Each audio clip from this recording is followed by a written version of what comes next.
Kay gibayra naman mo. Abi ninyo, kung gibayra na mo, wa na mo'y katungod mangayog pang sakto or maayong pampanggobyerno.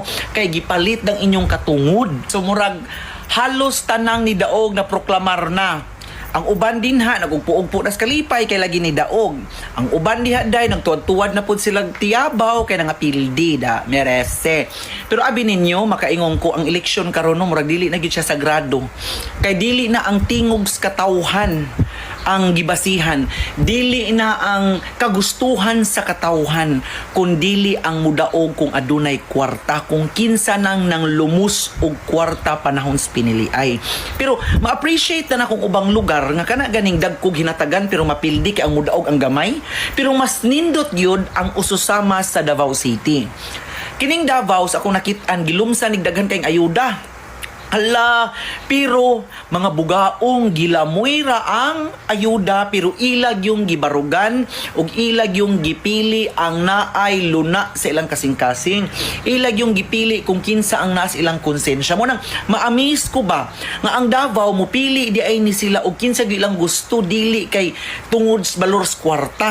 Unta ingon ani ang tibuok Pilipinas kay kasagaran karon maingon gyud ka ay na lang palumalumag kandidato ug wa kay sapi.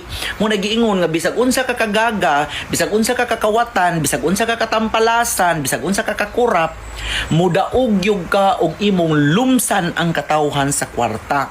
Mo na inyong una-una ang ubang syudad kayang mubayad 5,000, 6,000, 7,000. Mga dagkong syudad. Kwentahon ninyo ang ilang gasto, billions. Pila ra may sweldo sa pagkamayor, pila ra may sweldo sa pagka vice mayor o pagkakonsihal. Nganong ingon anak kadagko ang ilahang gastuhon, no? Kaya mayon kinsang dako tuami. So, ang mga politiko na sungayan gumikan sa katawhan. Kay kita may magtudlo nila kay di man ta mamutar og way sapi.